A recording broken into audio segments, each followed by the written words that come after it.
Meteorologist Jeff Edmondson here. We're going to do a special broadcast for the next about 15 minutes or maybe even a little bit longer if needed, all about Tropical Storm Isaias as the storm system moves into the area. Now, the storm system, once again, is a tropical storm. It has wind speeds at about 70 miles an hour, and I have some of your questions already printed out. We're going to have time for a lot more, though, and that's why we're going to do this concurrently on our website, wavy.com, and also on Facebook Live. So maybe open up another tab or grab your smartphone and get on Facebook if this is on your computer, or vice versa, so you can ask some of your questions. Type them in the comments on Facebook. But once again, this storm system moving to the north at about 9 miles an hour, it's a very strong tropical storm. It has winds at 70 miles an hour, so it's nearly a hurricane.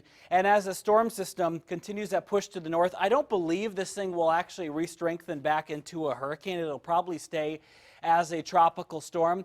But again, this storm system moving to the north, Isaias, and again, it is about 50 or so miles away from Melbourne or from the coastline of Florida. As we move further to the north to include our area, we're about 570 miles away. This tropical storm system, again, 70-mile-an-hour winds moving to the north-northwest at 9 miles an hour. We're going to go through a couple of the overall forecast boards here, and then I'll open it up to the questions. And I also have my laptop here right in front of me, too. I'm going to refresh this so I can see the stream, so I can make sure I can get your questions going as we go. And yes, I have the stream now on my computer. I'm just going to push play, and I'm going to mute it because I don't want to hear myself. Otherwise, I'm going to be hearing an echo. So again, here's the storm system. It's moving to the north. It's going to stay as a tropical storm. We're going to fast forward all the way to Tuesday morning. Look how close it is to us by 7 a.m. But again, making landfall near Myrtle Beach Tuesday morning around 2 a.m.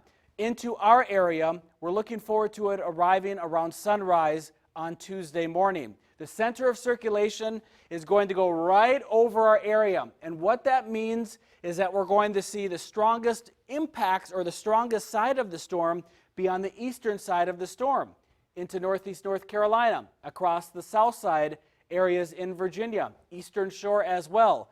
In those areas, we may not see the heaviest rainfall, but we have a better chance to see the elevated threat for tornadoes and the higher wind speeds associated with this tropical storm. Good news is that it is going to be moving quickly through the area. 1 o'clock Tuesday, the storm is lifting to the north, and it moves out of our area. Look at this, 4 o'clock, it's moved off to the north. So that's a good thing. It won't last very long in terms of how long it'll be with us. It'll be with us for the morning and into maybe the early afternoon on Tuesday, but then it should be gone, as the forecast stands now, into the evening. Some of the early impacts, and then I'm going to get to the first few questions, and then we'll keep going along here. The main points: the storm system arrives early Tuesday morning. Wind and rain are the main impacts. Tornadoes are a possibility. And Stephanie on my Facebook page asked a question: do these tropical storms form long, big, lasting tornadoes? We don't get long-lasting tornadoes out of these type of storm systems, out of tropical storms. They produce quick spin-up type tornadoes.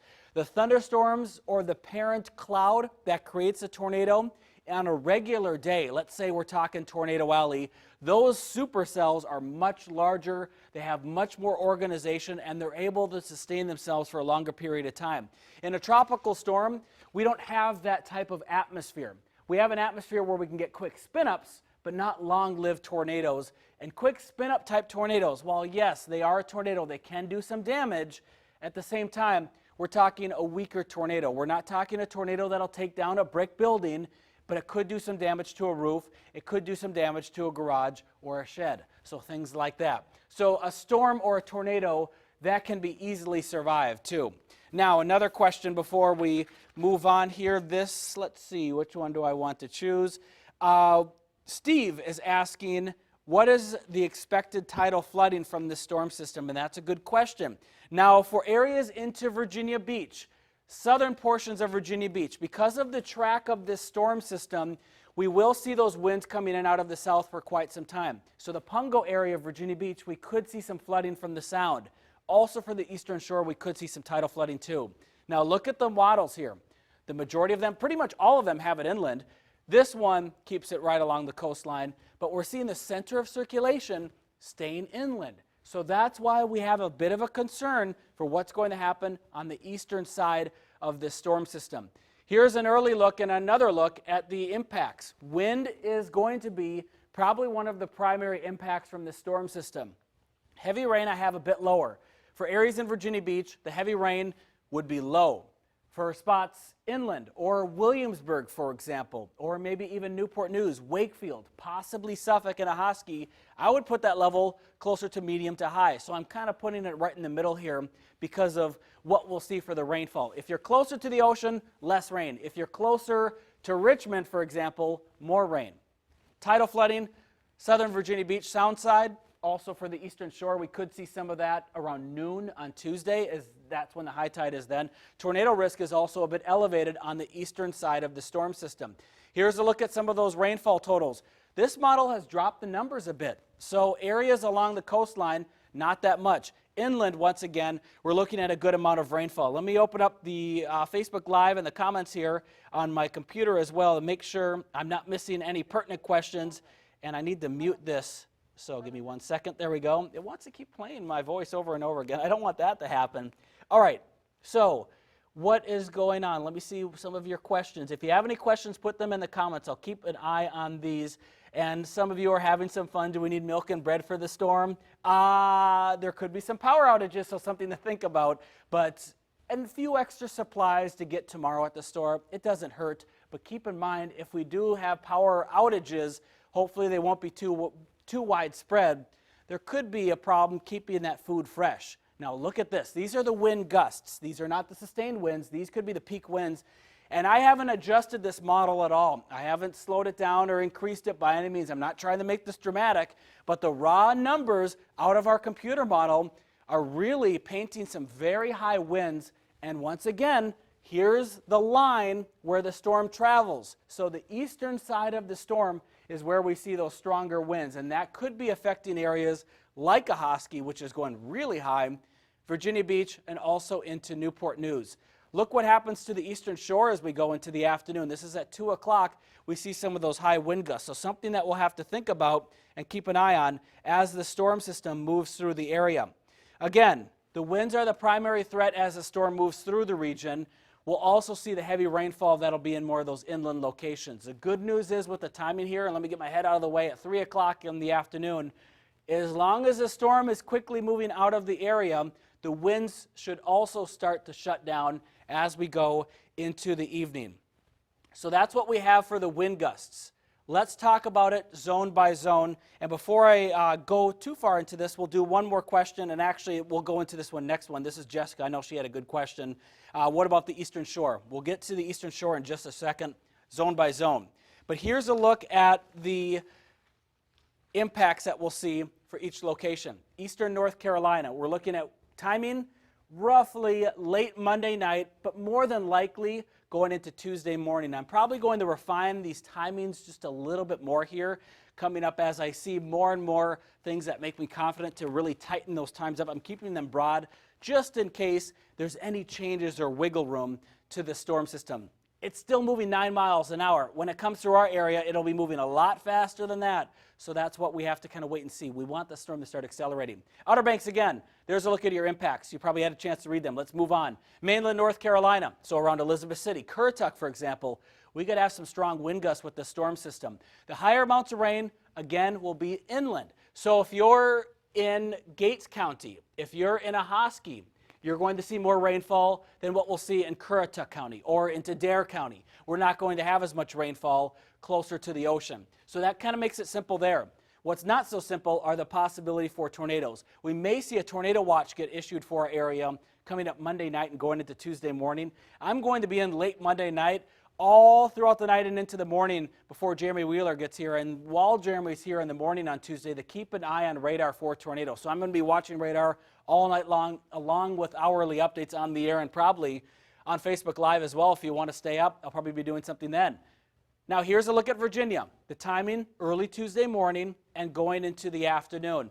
We're looking at, for the south side and for the peninsula, rainfall amounts, less amounts towards the ocean, higher amounts once again inland, winds 40 to 50, 60 mile an hour gusts, 65 mile an hour gusts possibly towards the ocean, and also the possibility for some tornadoes because we're on the eastern side of the storm system. That's where the storm system and this tropical storm will have a little bit more strength than on the western side. Classic example, Florida. Areas in Florida today, not too bad, but over the ocean the storm is way worse. So that's why we're very concerned about what happens on that eastern side of the storm. That's why I keep repeating that. Now, for the eastern shore, finally I can get to your question here. You're asking, Jessica, what about the eastern shore with the storm system? Are we going to get twisters on the shore? Please say no. Well, there may be a chance for that, so we'll have to watch for that. It's hard to predict where we could see tornadoes. I hope we don't see a single one, but because we're going to be, and you're going to be on the eastern side of the storm system, there could be an enhanced threat for that. Tidal flooding for the eastern shore, not for the middle peninsula. The rainfall amounts, once again, higher in Gloucester than what we'll have in Melfa or Cape Charles. 60-mile-an-hour gusts. How high will the tidal flooding be from Monday through Wednesday? Jennifer asks the question there. For the eastern shore, minor tidal flooding will really only be it for the eastern shore. For Norfolk, Portsmouth, I don't see any tidal flooding at all. So this isn't going to be one of those classic lake wavy happens outside of our building, or we get really high tidal flooding throughout areas in Norfolk. I don't see that happening with this storm system. The rainfall could create some temporary flooding, but not so much from the tide. So that's what I'm seeing as we go into the next couple of days here. Let me see what other questions we have before I dive more into this, because I want to show you this forecast and once again, the future track here. I'm trying to remember what's behind me, but I also want to see if you have any questions that are in the comments section, and I need to kind of scroll through here. Let's see. Please share your thoughts for South Hatteras Island. For Southern Hatteras Island, you could see some of those high wind gusts as well. 50, 60, maybe close to 65 to 70 miles an hour for the Southern Hatteras Island area. And that's, again, as the storm system moves in. Late Monday night, Tuesday morning around sunrise is when you'll see those strongest winds. After that point, let's say it's around noon coming up on Tuesday, and then we'll see the tropical storm for Hatteras Island areas start to weaken and start to relax a little bit. Great question there. Let's see, any other questions? I'm just kind of going through these here on the fly. A lot of different questions for specific locations, like around Smithfield, for example, or how many inches of rain in Williamsburg. Williamsburg, you probably will be close to around 3 or 4 inches of rainfall. Smithfield, we're probably going to see less rainfall than that, but this storm could wiggle a little bit, so hopefully not too much more. Okay, let me show you the future track here. This is what we have going on. So tomorrow morning, by the way, we could see a little bit of rain tomorrow morning. Not a big deal, so no worries there. Tomorrow into the afternoon, yeah, a couple of scattered showers here or there, not too bad. Now, beyond then, we're going to see the area of rain start to really pick up Tuesday morning and going into the afternoon, especially late morning hours too. This is 3 a.m. on Tuesday. We're going to see the rainfall light to heavy as we start the day. And remember, this is also when some of those thunderstorms could be developing across our area, and we could see some of the enhanced risk for those tornadoes to maybe spin up. Weak, small tornadoes to spin up, not long-lived tornadoes that go for 50 miles on the ground. Not like that. But quick spin-ups. We may see a tornado watch get issued if conditions warrant for that. So this is Tuesday morning. Let's advance it. Tuesday, 7 a.m. Okay. You can kind of see the shape of the storm system of the tropical storm right here. It'll be a fast mover, that's good, but really heavy rainfall for those inland locations, Wakefield, towards maybe Williamsburg, Gloucester as well. Some of the areas of heavy rain also maybe for Virginia Beach and the eastern shore. 8 a.m. Here's the storm system into North Carolina, Outer Banks. It may be starting to quiet down. Still windy, but it may be starting to quiet down. And then by Tuesday morning into the afternoon, look at how quickly the model lifts the rain to the north. However, the wind is not done yet. It'll still be quite windy into the afternoon and then eventually dying down into the evening.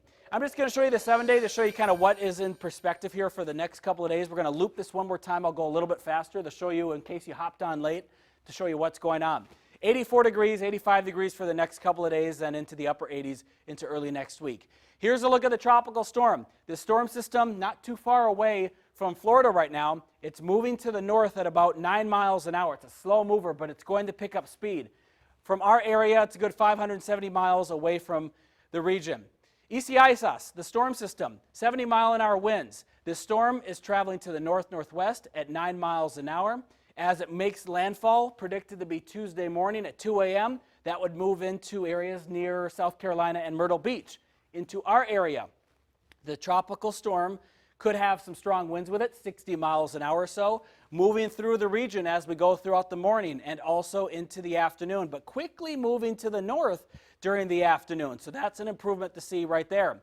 Now, the main points, again, we're looking at the storm system arriving early Tuesday morning. Wind and rain are the main impacts from the storm system. Tornadoes are also a possibility too.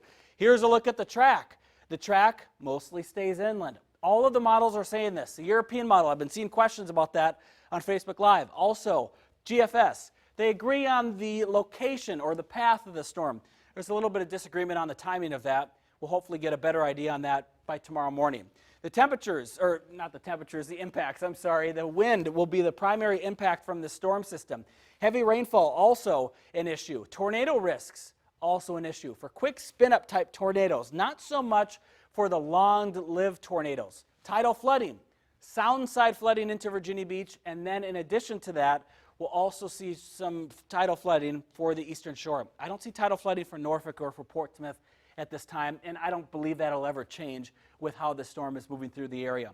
There could be some heavy rainfall, though, too, for areas along the coastline, not too much. Inland, there's a lot more.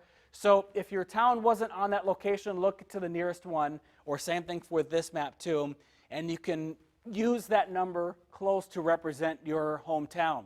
Our wind gusts could be really strong. This is Tuesday morning and going into the early afternoon, and we still see the strong winds. Even though the rain will have moved out of the area at this point, as long as it quickly moves through the region, we could still see those really high wind gusts coming from the storm system going into the afternoon. Into the evening, the winds finally start to relax. We'll go through the zones here and the impacts, and then we'll wrap it up. Hope this helped out to give you a little bit of extra information. But some of the numbers that we're seeing, Outer Banks, 40 to 50 mile an hour winds, maybe 70 mile an hour gusts. For mainland North Carolina, we're looking at 40 mile an hour winds, 65 mile an hour gusts. On the eastern side of the storm system, those tornadoes are a possibility. So something that we're going to have to watch for. Into Virginia, for the south side and the peninsula, starting here first, 40 to 50 mile an hour winds, higher gusts, tornadoes a possibility. Not seeing tidal flooding be an issue with this particular storm system. Higher rainfall amounts, the further you are away from the ocean, the further west you are. So Wakefield, Franklin, you're going to see a lot more rain than what we'll see in Virginia Beach.